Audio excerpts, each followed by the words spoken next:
नमस्कार। चलिए आज भगवत गीता के ज्ञान की गहराई में उतरते हैं। यह सिर्फ एक पुराना ग्रंथ नहीं है, बल्कि आज की इस उलझनों से भरी जिंदगी को जीने के लिए एक तरह की गाइड बुक है। खासकर तब जब हम अपने ही कुरुक्षेत्र में खड़े हों। हम सब ने महाभारत जैसे बड़े बड़े युद्धों के बारे में सुना है, जहां लाखों योद्धा एक दूसरे से लड़े। लेकिन क्या आप जानते हैं, गीता एक ऐसे युद्ध की बात करती है जो उन सब से कहीं ज्यादा बड़ा और कहीं ज्यादा मुश्किल है। जी हाँ, ये लड़ाई किसी मैदान में नहीं, बल्कि अर्जुन के खुद के मन के अंदर थी। और सच कहूं तो ये वही लड़ाई है जो हम सब कहीं ना कहीं रोज लड़ते हैं। क्या सही है और क्या आसान, क्या हमारा फर्ज है और क्या हमारी ख्वाहिश। तो चलिए इस अंदरूनी लड़ाई को जीतने का राज जानते हैं। तो कहानी शुरू होती है कुरुक्षेत्र के मैदान से। जरा सोचिए, अर्जुन जिसे दुनिया का सबसे बड़ा धनुर्धर माना जाता है, युद्ध के लिए बिल्कुल तैयार खड़ा है। लेकिन जैसे ही वो सामने देखता है, उसका दिल बैठ जाता है। सामने दुश्मन कौन है? कोई और नहीं, उसके अपने, उसके दादा, उसके गुरु, उसके भाई। वो अंदर तक हिल जाता है, पूरी तरह टूट जाता है। तो सोचिए अर्जुन की हालत क्या होगी। वो कृष्ण से कहता है, हे कृष्ण, मैं कैसे लड़ूं? ये तो सब मेरे अपने हैं। इनसे लड़ने से अच्छा तो भीख मांगना है। मेरा पूरा शरीर कांप रहा है। मेरा गांडीव धनुष मेरे हाथ से फिसला जा रहा है। क्या कभी ऐसा महसूस हुआ है जब एक तरफ आपका फर्ज हो और दूसरी तरफ आपकी भावनाएं, और दोनों एक दूसरे के आमने सामने खड़े हों? अब अर्जुन की ये हालत देखकर भगवान कृष्ण उसे वो ज्ञान देते हैं जो कह सकते हैं गीता का दिल है। और ये ज्ञान शरीर के बारे में नहीं, बल्कि उस चीज के बारे में है जो हम असल में हैं, हमारी आत्मा। कृष्ण का पहला जवाब ही अर्जुन की पूरी सोच को हिला देता है। वो कहते हैं कि जो समझदार है वो न तो किसी के जीने का शौक करता है और न ही किसी के मरने का। अब ये सुनने में थोड़ा अजीब लग सकता है ना? लेकिन इसके पीछे एक बहुत गहरा सच छिपा है। तो गीता हमें बहुत ही सरल तरीके से शरीर और आत्मा का फर्क बताती है। देखिए, हमारा जो शरीर है वो अस्थायी है, ये बदलता है, बूढ़ा होता है और एक दिन खत्म हो जाता है। लेकिन हमारी आत्मा वो शाश्वत है, वो कभी नहीं मरती, कभी नहीं बदलती, वो हमेशा रहती है। इसे समझने के लिए कृष्ण एक बहुत ही खूबसूरत मिसाल देते हैं। वो कहते हैं, अर्जुन, जैसे हम पुराने फटे हुए कपड़े बदलकर नए पहन लेते हैं, ठीक वैसे ही आत्मा भी एक पुराने बेकार हो चुके शरीर को छोड़कर नया शरीर धारण कर लेती है। इसका मतलब यह है कि जिनके लिए अर्जुन इतना दुखी हो रहा था, उनका सिर्फ शरीर खत्म होगा, आत्मा नहीं। अच्छा, तो सवाल उठता है कि अगर आत्मा मरती ही नहीं, तो फिर हमारे काम का, हमारे कर्म का क्या मतलब है? हमें करना क्या चाहिए? बस यहीं पर कृष्ण हमें कर्म योग का रास्ता दिखाते हैं, यानी सही तरीके से काम करने की कला। देखिए, कर्मयोग के बस 3 सीधे साधे नियम हैं। पहला, अपना कर्तव्य निभाओ। अर्जुन एक क्षत्रिय था, तो उसका कर्तव्य था युद्ध करना।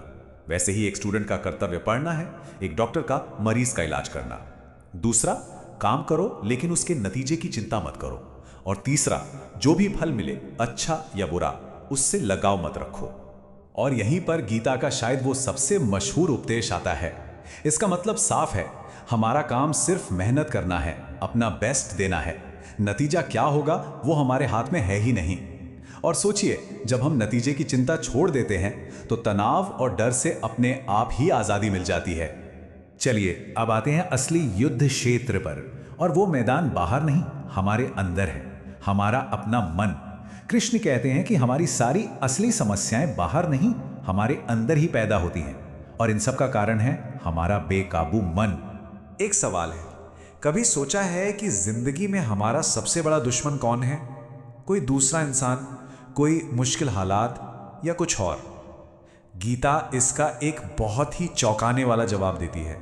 जी, गीता कहती है कि हमारा सबसे बड़ा दुश्मन हमारा अपना ही मन हो सकता है, अगर वो हमारे काबू में ना हो।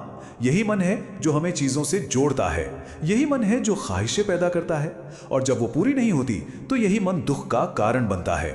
जिसने मन को जीत लिया, समझो उसने दुनिया को जीत लिया। तो हमारे दुख की जड़ें कहां हैं? कृष्ण समझाते हैं कि ये 5 मुख्य वजहें हैं, और ये सब हमारे मन से ही जुड़ी हैं। जैसे किसी चीज या इंसान से बहुत ज्यादा लगाव, जिसे मोह कहते हैं, या फिर अहंकार, मतलब ये सोचना कि सब कुछ मैं ही कर रहा हूं। भय, यानी जो हमारे पास है उसे खोने का डर। जब हम इन वजहों को समझने लगते हैं तो हमें अपनी समस्याओं की असली जड़ दिखने लगती है। तो ठीक है, प्रॉब्लम तो समझ आ गई, पर इसका हल क्या है? मन को शांति कैसे मिलेगी? गीता हमें मानसिक शांति पाने का एक बहुत ही सरल लेकिन गहरा रास्ता बताती है, जो आज भी उतना ही सच है जितना हजारों साल पहले था। ये एक बहुत ही ताकतवर विचार है। इसका मतलब है जीवन में जो भी हो रहा है उसे स्वीकार करना सीखो। जो बीत गया उस पर पछतावा मत करो, जो आने वाला है उसकी चिंता मत करो, जो हो रहा है उसे स्वीकार करो। बस यही शांति का रास्ता है। ये बात हमें याद दिलाती है कि असल में हमारा है ही क्या। जो पैसा, जो घर, जो रिश्ते आज हमारे हैं, वो कल किसी और के थे और आने वाले कल में किसी और के होंगे। हम खाली हाथ आए थे और खाली हाथ ही चले जाएंगे। तो फिर किसी चीज से इतना ज्यादा जुड़ाव क्यों रखना? और आखिर में एक परम सत्य जिसे हमें अपनाना ही होगा। सब कुछ बदल रहा है।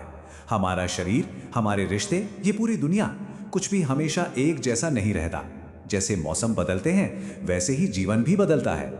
जब हम इस बदलाव को दिल से स्वीकार कर लेते हैं तो हम हर हाल में शांत रहना सीख जाते हैं, और यही तो असली आजादी है। तो आखिर में गीता हमारे सामने एक सवाल छोड़ जाती है। ये जीवन एक रथ की तरह है और हमारा मन वो सारथी है जो इस रथ को चला रहा है। सवाल ये है कि क्या हम इस सारथी को अपने काबू में करके अपने जीवन की इस महाभारत को सही दिशा देने के लिए तैयार हैं? फैसला हर किसी को खुद करना है।